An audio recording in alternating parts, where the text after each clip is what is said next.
Hey, everybody, welcome back. It's time for another edition of Inside Lion Athletics. Charlie Chitwood here. I've got Athletic Director Jim Curry. You've seen us before.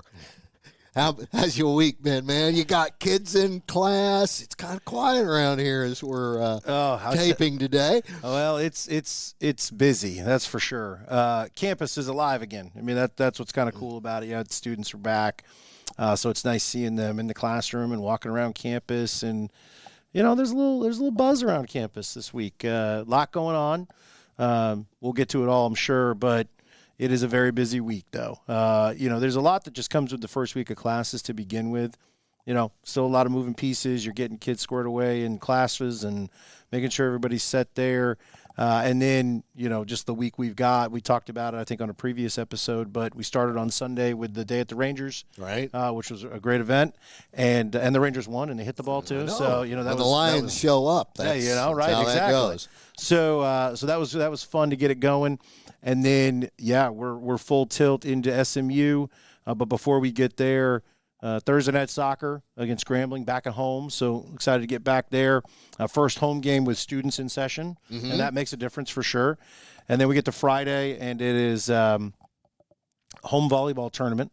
So we got 4 games on Saturday between all the teams that are – on Friday between all the teams that are here. Saturday we got a doubleheader in volleyball at home, all before, just this, minor insignificant football game that might be happening on national TV where as we continue to kind of work through just a great interest in the ticket side. And then let's not forget about Sunday when we're back home in soccer against Abilene Christian. So we're gonna take Labor Day off. Ashley Gordon's maybe a little, but not really. Home. No, you can't. That's right. Somebody else's holiday. That's exactly. It won't be, because we'll be getting ready for the next week. So it's here now. Yeah. Are you gonna have an extra suitcase of souvenirs heading with you to Tallahassee next week? You know, I've kind of said to everybody, we're going to get to Tallahassee next week. That's actually even the conversation in my house right now, because we gotta get to this Saturday first, and in all the good ways possible.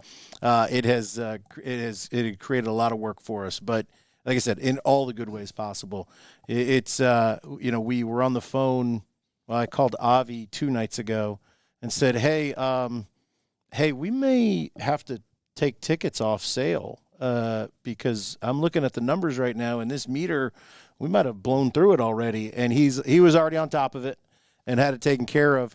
And we had to get another call into SMU to try to get some additional tickets, which we got yesterday. So tickets have started going out to folks. We're filling in some orders that came in late still. So we'll be done with that today. We'll know just how much we've got left, but it is short supply. Let's put it that way. And I mean, we are on the verge of a sellout for sure.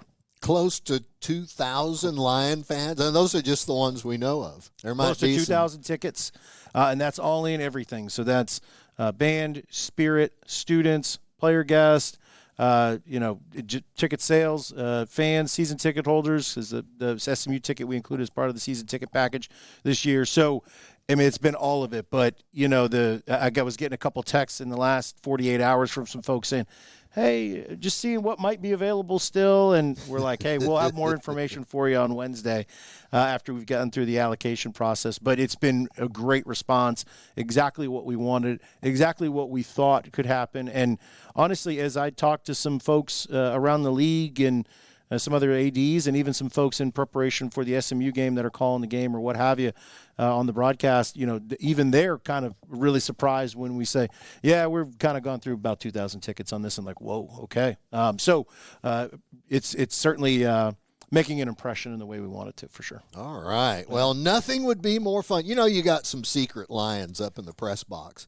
Yeah, not in our booth, but over in their radio booth. Scott Garner was longtime voice of the Lions here before JP Heath and I. Yeah, for you. That's right. Yeah. So, well, I think that's one thing that's been really cool about this game that it's kind of come to light is how many SMU ET people there are.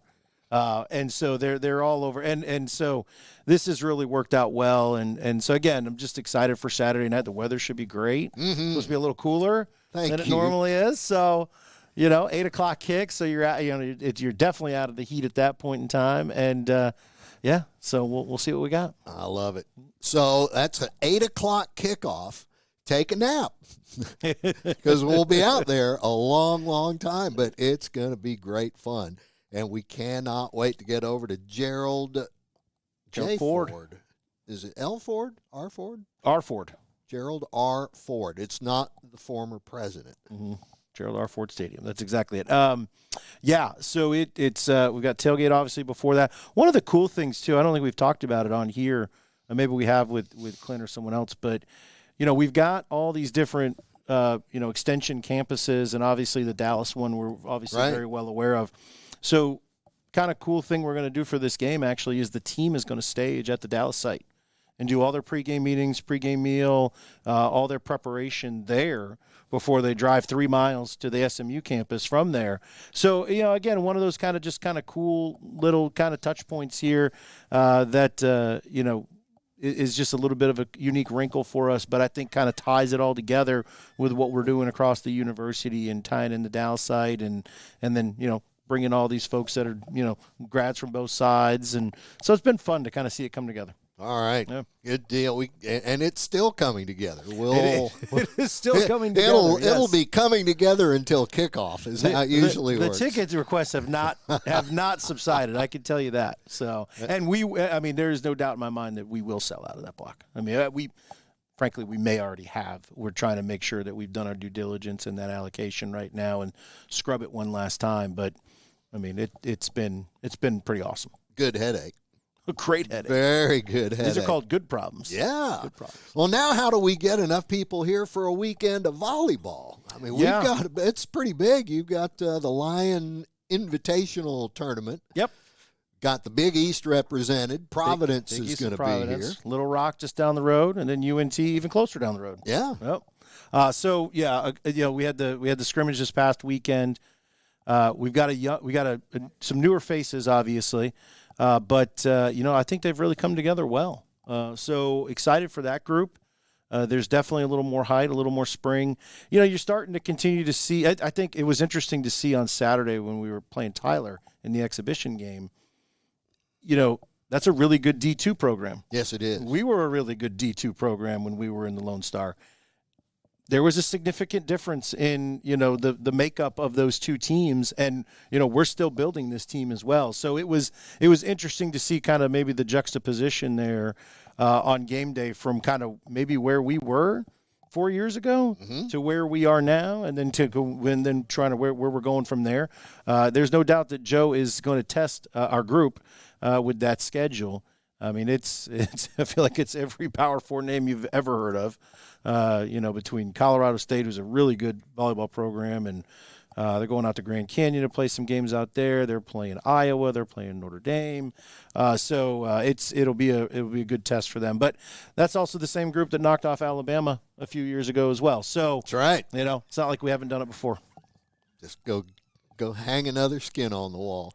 Hopefully for them. So Friday, they'll be playing just one of the matches, the Lion women will. Two. And then 2 on Saturday or vice versa? We're 2 on Friday, 1 on Saturday. Okay. But there's a total of 4 matches on Friday and a total of 2 on Saturday. Perfect. So it's all part of that tournament package. Yeah. Well, Hey, we visit with Joe on this show as well. We'll have more of those details for you in that because, we'd love to be there, but we gotta go to Dallas. We kind of ran into that same issue last year too, when we were hosting a nice home tournament, and on this same weekend, and we were out at San Diego State for that football game, and it's these are really good tournaments, and obviously it's great to host them. We haven't been able to make it jive, I think, with the football schedule in a I would say maybe a completely cohesive way, but it's working. Mm-hmm. And obviously it's a great opportunity for our ladies and our team to get off the ground at home, kind of get their feet under them before they get out and going. And so obviously, awesome for them. But yeah, there is like a small part of me that would love to be able to spend a little bit more time here on Saturday with them, particularly with the slate that we've got. All right. What else heading into the weekend? Soccer's coming back They're kind full of go now.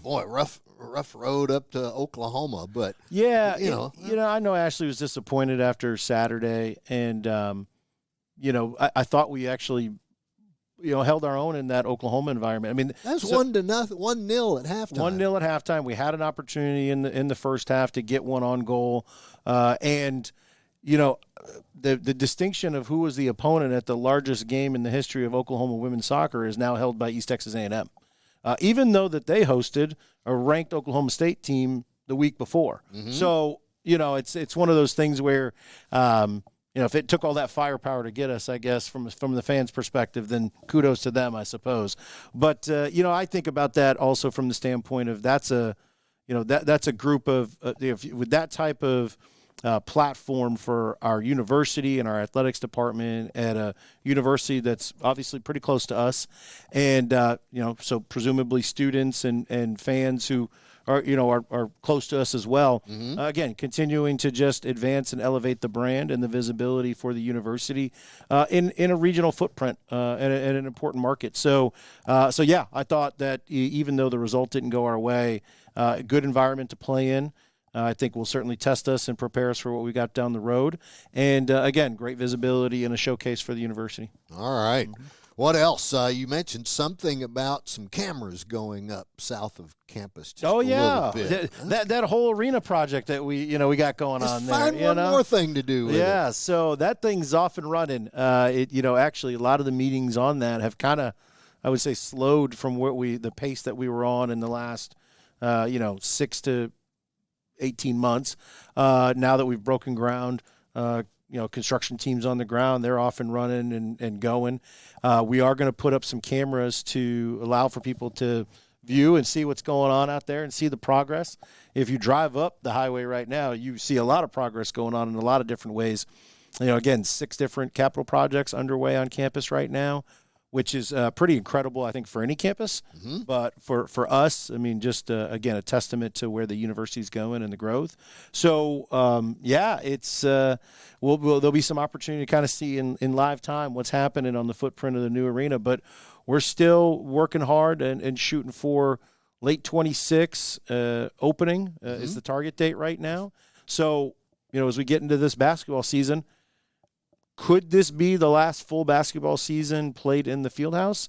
Very possible. Wow. Very possible. Doesn't mean it will be the last season of games played because we may need it. We may need it early in the year, next year, or the following year. But yeah. So it's it's very possible it could be the last full year in here. Wow. Yeah. Pretty cool. Time flies when we're having fun. Yeah. What about any word from the guys that have been poking around and trying to measure this and that for a football stadium? Yeah. So we've got some stuff coming, I would say, in the next couple of weeks from them on some next steps for that project. So, again, that work they've done a lot of digging into it. That's what we wanted them to do. Again, we knew that we'd probably get some deliverables here at the end of the summer. It's about to be end of summer. Mm-hmm. That timeline still continues, and so I'm a little anxious to kind of see that. I don't have probably a ton to provide, at least in insights right now, because I'm waiting on some more details from them. Mm-hmm. But in terms of the progress and the discussion on that work, it certainly continues. And again, I think we're on track in terms of getting the deliverables back from them on what their findings were, and maybe some thoughts or recommendations or pricing exercises that they have explored for us. Very good. Yeah. Can't we? Just a little more concrete. I don't think, has there ever been a time in the history of Hunt County that this much concrete's been moving around on probably not building Hunt County. projects? It's incredible the growth that's going on across the entire county. And again, you include obviously, west of Greenville and everything that's going on I-30 right now, even kind of dipping in closer to Royce City, Caddo Mills. It's incredible what's happening here. And I saw some economic report update that came from the county earlier in the summer, and they were talking about, like, in the next 4 years, another, like, 26,000 people in that time period coming to, like, basically, like, a 20-minute radius around Greenville alone, which includes us, obviously. Yeah. But, like, it was an incredible stat, and all that. It certainly justifies all the construction going on I-30 right now. There's no doubt about that. But again, it's part of a great story to tell. We've had some candidates on campus here this summer with some open positions that have come up, and they see it when they're coming out as well, and they see with what's happening in the region, what's happening with the university, some of these new accomplishments, achievements, what have you. It's all part of a bigger, broader story about what's happening here at East Texas and in the surrounding communities. And if they'll ever get that bridge over the lake finished, just think what a pretty driveway they will have made for everybody coming from Dallas area coming out here. I'd say every time I see it, I'm like, I still don't really understand what's happening with it, because clearly they've got the ramp going into that into the commercial district there, so it's not the express. Like it's almost like a service road. Yeah, and so every time I see it now, and again, they've done a lot of work and they've made some progress here of late. Because I was down that area recently, and I still don't really know if I understand everything that's happening there. So is this similar to any projects that you grew up around in Maine? Were they slow and deliberate with their work? In Maine, you only had a certain window to get any of the projects done. That's about 2 weeks, wasn't it? Pretty much. Yeah, exactly. So you had a very short window to get some stuff done. So nothing would, I would say, drag as much as this. They did widen the highway one time when I was living there, but that seemed to move okay, all right, given the weather constraints. Yeah, it's incredible to see everything that happens. I mean, I feel like every time they build an overpass, they then get ready to knock it down and expand it further. So, but again, sign of progress, sign of growth, which isn't a bad thing. And eggs get cracked while you're growing. Yeah, no doubt. All right. Well, gosh, I know you got a lot to do, so we might let you out of here a little bit early. I get out a little bit early today? Okay, yeah, that's probably good for everybody listening at home too, I suppose. But no, it's maybe ironic we're going a little bit shorter on maybe one of the busiest weeks of the calendar so far. But, yeah, that's it. So we touched on it a little bit, but soccer Thursday night against Grambling. Yes, and then Sunday they'll be playing here against Abilene Christian. That's exactly right. So it's still game week for us that week after. So Labor Day just means that the university's closed, and maybe we'll get a few less emails, but the staff will still be working hard after that, after a busy weekend. Come out this weekend, though, because we're going to go on a little bit of we'll be off for a little bit. We won't have as many home contests coming up over the next couple weeks after that. Maybe a smattering in there, and then we pick it back up again. So we kind of, again, the calendar kind of seems to go like this sometimes, right? Up and down with just the volume. But given, I think, particularly this SMU game, it's got the feels, not all the way, of course, but with everything and the activation going on of a little bit of a home game. I mean, just all the different things we've talked about that are going as part of that. So that's certainly taken some logistical bandwidth to get that knocked out and be effective. The tailgate before 5 o'clock, encourage anybody to come out and check that out who's going to the game. And obviously ACC Network is going to be a great opportunity on a linear national TV broadcast. Now they're going to have to get used to us. They are going to have to, because we're coming back the next week after that. But, that channel's distributed in 90 million homes across the country. In terms of reach and opportunity to showcase, that's as good as it gets outside of kind of your major network television networks, the ABCs, the NBCs, and CBSs and what have you. So, again, great opportunity there. And again, just confirmed this morning too, we haven't released it yet, but the game next year to open in football will also be on national TV as well, linear broadcast. Maybe even higher, maybe more well-known even. One of those E stations? Could certainly one of those, if not more. So we're continuing to grow it. We started on True TV last year, where they play the NCAA men's basketball tournament. We're now on ACC Network, which again has got all the same distribution as SEC Network, ESPN, ESPN2, and then and all the backing of that. And then next year we'll see if we can't get to the mothership. But excited to have 3 years in a row now where we'll be featured on national TV, and we'll do it back-to-back weeks this year. All right. Well, we keep doing back-to-back weeks on this, but Jim's going to go for now. And we'll be back with some coaches. Line up in the meantime. Stick around. More Inside Lion Athletics after this. Hey, everybody, welcome back to some more Inside Lion Athletics. We're getting you both kinds today, live and in person, and a little bit of volleyball zoomy with Lion women's head coach Joe Morales. Hey, you got big weekend coming up, and then another one after that, and then another couple of matches after that. Y'all, y'all just lit a fire and going to run through it before conference play, huh? Yeah, we did. We got a little scrimmage in with UT Tyler, who I think is an exceptional team. I know they were picked pretty up there, I think, in the LSE poll, if I'm not mistaken. But yeah, UT Tyler in the Lone Star Conference, and we got to play them. They're fast team, and so that was something different for us. And Mm-hmm. it was a fun match, man. It was really fun, and our team came to play. Took them a little bit, but they came to play. Hey, it started out really smooth for UT Tyler, but you got them together, got them in the huddle, and then swept out the rest of the way. Five true freshmen on the team. Did they all get some court time? And Yeah. you talked about it before, a little jittery. Yeah. We definitely were jittery the first set.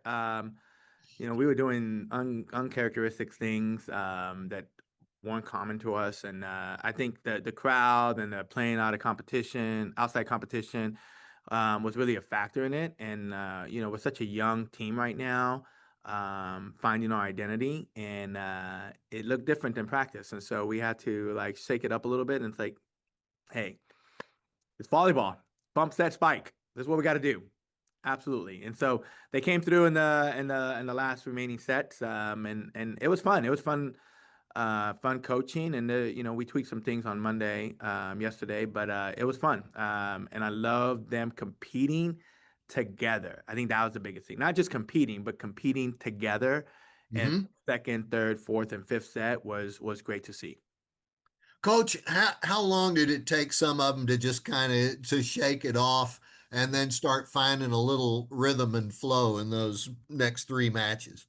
Yeah, I think some of the girls, Gracie was on fire a little bit early on, and then it comes down to the setter, right? Just like in football, comes down to the quarterback. Like the receiver could be Mm-hmm. having a really good game, but the quarterback could be a little off, and I think that was our problem, I guess you could say. In the Mm-hmm. first set, our setters was trying to find some groove. Of course, Haley and our veteran Haley, and then KK, we call her KK, Caitlin Pritchard, who is a freshman, were in the mix from the first set. And so, once they calmed down, it kind of trickle effect into the team, and so that helped offensively a lot. So that was the turning point a little bit.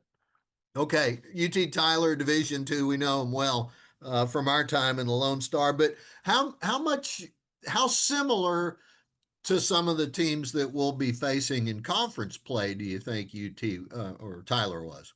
Yeah, I think I don't think that the Lone Star Conference, especially the top half, is that far off from the Southland Conference. I've coached in the Lone Star Conference for 9 years. I've seen it Mm-hmm. at its greatest peak, and I think some of those. There's a lot of times when we're recruiting similar kids, and especially Texas area kids, and so I think Tyler was a good middle of the pack, maybe a 6'7", 5, 6, 7 kind of deal. Mm-hmm. I think what we had him was a little bit of height. I think we were a little bit bigger on our right side and our middle. That caused problems for them. But they have some weapons, and they run fast. So we'll see that with like conference foes like Corpus Christi, and who come to mind in terms of fast setting. So that Mm-hmm. kind of helped us a little bit, but we're not looking that far right now. But I think they're right in it. So I think it was a good scrimmage for us, because we get to see some of that play early on, which caused us a little bit of ruffles in some cases. So. Okay. Well, you got some big fun this weekend, like everybody else. The Lion Invitational Tourney, and you get Providence out of the Big East. You get Little Rock, and then North Texas is going to come over as well. Those are, let's see, 2 matches Friday and one on Saturday. Yeah.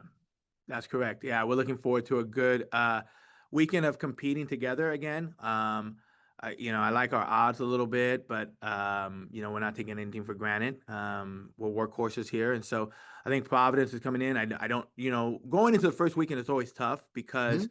you're going in blindsided. You don't know, you don't have any film, you don't have a lot of scout. So Providence is going to be one of those things where we'll maybe look at some of their former players from last year and kind of see Mhm. tendencies. But you don't know about the new kids. You don't know what they're doing this year because there's no film this year. But that would be fun. But they got the same boat for us, right? So they're going in a little bit blinded too. And then we'll be able to see that first match, the UNT in Little Rock, which is at 10 o'clock, I believe. And our coaches will be able to scout a little bit of Little Rock and UNT. So then we'll have a little bit of stuff to kind of get easy with our scouting reports. And then that will help us. And of course, UNT, we'll get film on them that night to be able to see a little bit more. But it's going to be fun. I think all three teams are in the same position of like, hey, we're figuring out our teams. We're figuring out who we are. UNT has a new coach, David Fleming, and so he's figuring out his team right now. We got to see him in the spring, but then he had a lot of transfer, movement as well, and so Mhm. I think we're all in the same boat of seeing what our teams can do the first weekend and figuring out who the lineups are. But at the end of the day, we're still playing, and my team knows, like, no matter what lineup changes we have, what we're doing, how we're doing it, when we're doing it, our emphasis is winning. So All it'll be right, three teams coming to Commerce this weekend. The following weekend, you hit the road, heading out to Greater Phoenix. Grand yeah. Canyon U is going to be hosting, let's see, the Lions, Northern Arizona University, and Washington State. Grab somebody out of the P4 ranks. Why don't you? Yeah, that one's interesting. I'm kind of excited about that one. The head coach of Grand Canyon is Kendra Potts, a really good friend of mine, former West Texas coach, national Okay. champion coach, and uh, she's now at Grand Canyon and looking to make some moves there. But it's going to be exciting. I think Grand Canyon's it's going to be a hard place to play in. First of all, that gym is rocking. I mean, I haven't seen a gym of volleyball that's not a P4 that is so vivid in how they're doing it with the student body. I mean, that place is going to be rocking. So it's going to be new for us. We got to prepare for that, but they're a high RPI team. They're really well coached. So it's going to test us a little bit. It's definitely going to push us a little bit for sure. But we'll be, as ready as we can be with Scout, with what we're doing. And then we got Northern Arizona, who not don't know too much about them. Hmm. We'll see them on Saturday, and of course, looking forward to seeing how that goes. I've seen past film on them, and so I think they played, if I'm not mistaken, Tarleton last year, and so we'll get to see a little bit more fresh film. And then we got Washington State, who that one's interesting. So when I went into the tournament, we weren't expected to see a P4, and Kendrick made the call to me. It's like, hey Joe, like, we got Washington wants to come in. Are you okay with that? Because most teams will say no. I'm either they go or I'm pulling out. Or I say, Kendra, bring it on. Like, I love competition. I'm not gonna back down. Um, we are who we are. We'll get ready for it. Actually, you're doing me a favor. Let's go. And so they're going to be a really good team. And so I'm excited about it. I'm excited, and it puts our team at the on a big stage, And Hmm. so that's the direction we're going. That's the division that Jim has, and that's where we want to be at. And so we want to, put the pedal to the metal and let's go. Like, it's anybody's game. So we're excited. That'll be a good one. No doubt about it. After that, the fun's not done. Colorado State and Notre Dame. Uh, Yeah. we're going to their house, right? Well, we're going to be at Colorado State. We're Okay. playing at Colorado State, and we'll see Notre Dame there. So I think the Colorado State game is going to be on Thursday, I believe, that following Thursday after Grand Canyon, and then Saturday at Colorado State, we'll see Notre Dame. Yeah, I'm looking forward to that. Colorado State, another big RPI team that has done some good things in their conference. They go to the NCAA tournament. Then, of course, Notre Dame, who Salima Rockwall, very, very notable and respected Hmm. coach, a friend of mine, leading the Irish. And so looking forward to seeing her. And, I consider her a little bit of a mentor in my early days when she was at Texas. And so Hmm. love what she's doing. And, again, it's going to be fun to play the Irish, and so definitely looking at another P4, ACC, I believe they're in. Hmm. And so, yeah, it's another opportunity to compete and get better. So, All right. Well, man, lines up. Y'all have a great time this weekend. We'll be watching online, probably most of it. Might even be able to sneak over and get that Providence match on Friday afternoon. It's at 1 o'clock, right? yeah, 1 o'clock on Friday afternoon. We'll be Okay. playing Providence, and so that's going to be fun. I know they have a lot of kids from the Dallas area, so I think that was one of the reasons they wanted to come here and showcase a little bit. And so looking forward to that. I think a lot of our players know some of their players, and so Hmm. that's going to be fun. And we're going after the win, so that's going to be a good one.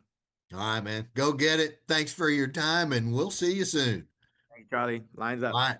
Joe Morales of Lion Volleyball. We'll be back with more Inside Lion Athletics after this.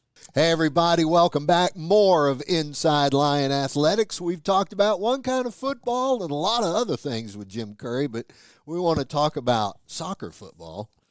Got Ashley Gordon here to tell us how it goes. Hey, it was a kind of a rough road trip for your squad, but it's not like you were playing patsies. Oklahoma, 22nd ranked team in the country. Yeah, and after this weekend, now they're 20th in the country. Again, really, really good team. And to be honest, I was pleased with the way that we competed. We were down 1-0 at half. Yeah. We lost obviously 4-0, which, by the way, everybody that they've played, they're beating everybody at least by 4 goals. So anyway, but 2 of those goals were through the run of play, and then we scored. The third goal was actually it was on us. We had an own goal, and then they also had a PK. Playing a team like that, you're going to be punished for your mistakes, right? And certainly, we were. But I mean, to tell you the truth, our players really competed, and it was in front of, Avi could tell you, maybe 3,600 people. Our players, even our youngest, our newcomers and freshmen, were not fazed by it, which I thought was pretty awesome. And so you would anticipate that there would be a lot of nerves when you're playing amongst a Sooner band and a hostile environment. Yeah, a packed house. But I was really proud of, like I said, the way our kids competed. So, we knew going into this week we have to continue work on certain elements of defending, which we saw when we were playing against OU, and then also when we were playing against ORU. And so this week we've been really working on defending in our box, defending crosses, and we're going into this weekend playing 2 direct teams with Grambling and ASU. So everything this week has been about defending in the box as a unit and heading and clearing. But even playing last weekend, I think has prepared us going into this weekend, because very similar styles of play with all 4 of these opponents. Very good. Having back-to-backs against talent like that on the road, no less, makes it tough. But there's good that comes from that. The best thing being that team came out apparently pretty healthy. Yeah, I mean we're continuing to get players back into the lineup, so that's good, of course. We still have a few other players that still, have lingering injuries and that are not back. So anyway, we're hoping that those players get back by conference play. Okay, and that's coming up quick, because after Grambling, after Abilene Christian, 3 games, I think, is three games. 3 games and left. Then they really count. Yeah, and even this weekend. I mean, Grambling is a top SWAC team. Right now, they're 2-1-1. Have also played like opponents. They went down and lost against Houston Christian, but I think a great opportunity to see where we're at, because we're going to be competing against Houston Christian, and then they beat Nichols as well. So Abilene Christian we play Sunday night, and again they're playing like opponents. We've got Tulsa on the schedule. They've already played against Tulsa. We played UTEP last year. They beat UTEP this year, and then also play Houston Christian. So a lot of like opponents. So it'll be a good opportunity for us to get points this weekend. But we got to come out. We got to compete. But there are no easy games between now and conference play.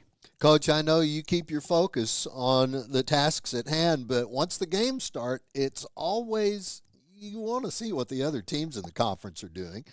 Anything keep our eye on it. Share No. from early glances? No, I you know what, I think especially in the opening weekend, there was some really. I mean, there's been some upsets, of course. I think with the Southland Conference, I think the conference continues to get better. You can see that with the scores. So there's no easy game. There's no easy game. We just got to continue to keep our head down and focus and continue to improve and work hard. I thought coming away from this past weekend, two of our midfielders, Chris Schultz and Alana Lawless Falarka, they were awesome. They were awesome. And, we had some really good production from Hannah Bell on our team this weekend, who's a forward. And, Hannah had to play in multiple positions actually on the weekend. But, so I was pleased with some, performances. This past weekend, we had all three goalkeepers got minutes. There's still a continued, battle in goal, and it's super competitive, and that's what you want to see. So anyway, I think we're ready, though, for the weekend. Good stuff. Can't wait. Grambling and the Lion women will kick off at 6 o'clock? 7 o'clock. 7 o'clock. 7 o'clock on Thursday. And then Saturday's or Sunday's match against Abilene is an 6. afternoon. We play at 6 late p.m. afternoon. So underneath the lights, that's great. We'd love, now that campus, all of our students are back on campus, we'd love for a huge crowd and people to come out and support us, which I know they will. And again, get after it and bring your hopefully Zuzu get two right? subs. We need that. Do we still have those anywhere? Does anybody still have Zuzuvuelas, No, or do you have to go overseas to play? No, I think I need to. The last ones that I bought were actually on Amazon. I'm going to have to make another purchase. Maybe there's a shop class that can make you something, Sure. too. Sure. All right. Hey, Lions Okay. Up. Always Lions Up. good to visit with Ashley Gordon. Folks, we've got more. Clint Dolezel is going to be joining us in a bit on Inside Lion Athletics. Hey, everybody. Welcome back. Some more Inside Lion Athletics. You've heard Jim Curry and I talking about a date with SMU this weekend. He knows a little bit more about it. Clint Dolezel, hey, what a way to open things up. Let's just go ahead and play the ACC. Yeah, hot date. Really hot date. 2 weeks in a row. Yeah. Find out which one Back you to like back, better. Yeah. We're going to deal with SMU first. They're the first thing we got to deal with. And obviously, coming off the season they had last year and all the momentum they had going into the playoffs, we know we're going to get their best. And it's exciting. The guys are really hyped up about it. It's going to be such a great atmosphere, home opener. You're assuming it's going to be a packed house. And, hopefully they're overlooking us. They have, they being your guys, that there's always that point where you work out, practice, hit your teammates. But then coach finally says, here's our next opponent. How's that transition been from just doing what we do to trying to prepare for what they want to try to do? Yeah, basically this is about 2.5 to 3 weeks of SMU for Okay. us. So we moved on pretty fast out of camp. We had 2 good weeks in of good on goods and one-on-ones there. So we moved on to SMU pretty fast and really trying to get as many reps we can against the looks they've shown last year and predominantly an even front team, but we'll throw some odds in there too. So just trying to give a good look on the offensive side and obviously, with their dynamic quarterback, he can go and he's a dual threat. So we've really got to keep the reins on him and keep him in that pocket and make him uncomfortable as possible. And I think we can. We get after him pretty good. We just got to get them in third downs. We got to get them in third downs, and we've got to be in third manageables for us on the offensive side. So if you can keep Kevin Jennings bottled up a little bit, which way is he a bigger threat, on the ground or throwing the ball? Well, both, because it's not necessarily that he runs a lot. He just he picks his time. Well, he extends the play. Okay. And he's able to move around and get guys to maybe get loose of some man coverage or a zone coverage, find a hole in that, and he's able to do that well with his legs. And he throws a really good ball on top of that on the move. So you definitely got to worry about him of extending, plays on third downs. We got to be able to get off the field if we can get them there. What about the SMU receiving core? You've got some new faces in the secondary to go along with the guys that have been with you for a couple of years. Yeah, their offense is very dynamic. I think they got everybody coming back except two guys on the offensive side. The receivers are very dynamic. We got a good report from Randy Reese, who we got from SMU, so we got a good eye view of what they like to do. They do a little bit different on the offensive side of, with the clap. They don't just snap it right away. It's a pause in between there, so that's something you really have to work on. And we have, and hopefully our defensive line is ready for that type of game, because that's unusual to see that kind of snap. So, in our secondary, we do have a whole new vamped secondary, with the exception of Levon coming back as our safety. I'm really excited to watch Caleb Miles. He's going to be one of the best corners in our conference for sure, and he'll be on probably their best player most of the game, along the other side of Gillespie on that side. So super excited to watch those guys. And Sinkei is is taking over our star situation, and man, he's a go-getter. He reminds me of old Curtis Buckley when I played here, who played in the NFL for a long time. So hopefully he can live up to that kind of hype. Buckley, it was Giants and Eagles? Yeah, he's several. San Francisco, and there was special teams on that as well. So, yeah, he played for a while as a special teams player. All right. So tell me, what part of the prep for this game did you have a little bit more fun with? Is it more fun to watch the other team's defense and pick, or do you want to pick at yours to get them ready? No, yeah, it's always nice to have – this first game's always – not fun, because you don't have this year's film on them. You got new players. Thank goodness we don't have to, like last year, we had 3 new defensive coordinators that we played right off the bat. So whole new defenses, got their defensive back as they should with the coordinator. So you know what you're pretty much going to see out of them. So we practice against that, and I think we've given good looks.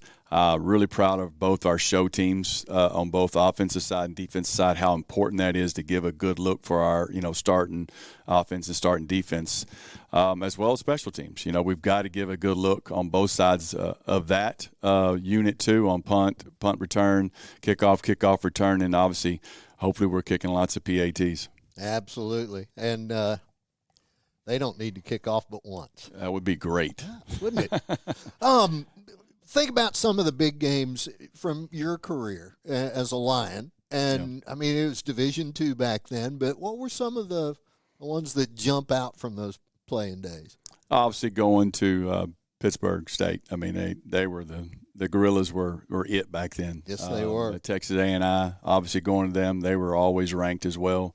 But, yeah, that Pittsburgh State game, going to their place and walking through their parking lot and the atmosphere that they had and how you're treated and all that, I loved it. I loved playing on the road. I loved the hostile environment. But I can honestly say I'm never going to get to go in an environment that these kids are on Saturday with that many. And then obviously the following week at Florida State, it's one of the top 5 places to play. And, what a home field advantage that is. But just the atmosphere of that, the goosebumps that, you think about getting, and it's why you play the game. That's right. To play in front of a great crowd like that and to go perform. Avi, I think they seat 40,000, 35 or 40,000, and it'll be more than double that, almost triple the next week. Yep, absolutely. Yeah, I think they hold around 100, in Florida State. So, yeah, it's one game at a time. We'll deal with that one. So, yeah, we've been trying to put crowd noise in a little bit, and obviously next week will be even more. All right. Going into the game, personnel-wise, you got a couple of dings here and there, but you're pretty healthy for the most part. Knock on wood. Yeah, absolutely. Yeah, we had our troubles during camp, off and on with defensive line and some offensive linemen too, and some of our secondary during that time. But we're getting healthy at the right time.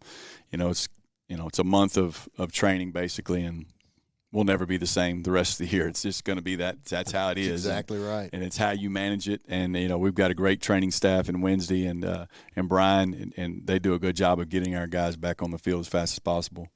All right, as to some of your newcomers, which guys are Lion fans going to notice pretty quick in this one? Well, I mean, offensively, we've got everybody back. So, it's hopefully the same guys making plays and a few more. Okay. And obviously Christian Jourdain was our all-conference receiver last year, and he's back, and was luxury to have him. And you got Proctor in the slot, you got TD in the slot, and then you got Paul, who, no one really got to see last year, Paul O'Didi. With the torn spleen, got him back, who adds an element of height of 6'6". And we got some really good depth after that. So in Bilbo and Tanner Harrison, I'm really excited to see those guys go. And Preston Kilgore at tight end, obviously, is going to give us a good nudge there. And we've got a pretty good running back crew. Everybody's back there. We added one running back in Hyman Drinkenheimer, so he's a good one. He gives us a different look, different spark out there, and just want to stay healthy, keep those guys rotating in and keep them fresh. Coach, how do you keep a team that's playing up a level like your Lions are and keep them from being too big-eyed, good or bad? Yeah, and that's what we've talked about with them. It's how you handle adversity. There's going to be adversity no matter who you're playing. That's right. It's how you handle it, and I know my guys that I've had here before, how they handle it. They've been through a lot here. It's the new guys and how they handle it, and that's not just adversity. It's all the good things that happen to you, during the game too. Mm-hmm. Not getting too hyped up and getting involved and getting a taunting penalty. Those things that, penalties that will just absolutely destroy games. And we really harped on, taking care of the football, number one, and making sure we're not just, losing that battle on both sides of the ball of takeaways, and then the penalties we mentioned. So if we can, keep the penalties down to a minimum, which is always hard the first game, and potentially a better opponent, obviously in SMU, of not just shooting ourselves in the foot and keeping third downs manageable on the offensive side and putting them in a lot of third downs and trying to get off the field when we can. Okay. Well, hopefully it'll be getting off the field late Saturday night. Yeah, it will but be. with happy smiles. We'll find out how it goes. Hey, did you look around the watch that Nichols UIW game? What'd you think of that? Nichols got a really good defense. I know that. It's early in the season. You saw a lot of mistakes, and the biggest one for me, that's glaring is special teams. Both of them muffed a punt, and the kicking team recovered it. So, special teams, you can't harp on it enough how important they are and how a third of how they can change the momentum of a football game. And they were very glaring. Both teams looked a little, obviously, game one season rusty with the penalties, and then some of the turnovers that will cost you in tight ball games. I'll tell you what, as soon as they flipped a coin to decide where that one would be played, Thibodaux at noon on August 23rd is not a cooler. No, it's not. And obviously next week in Florida State at noon, that's going to be. Yeah, we'll get a taste of it. Yeah. All right. Well, we'll save that one for next week. Coach, thanks for joining us. We can't wait. Lion fans all over the place been waiting since last November. Let's do it again. Yes, sir. Lines up, everybody. Thanks for tuning in to this week's edition of Inside Lion Athletics. We'll do it again next week. Till then, have a great weekend and go Lions.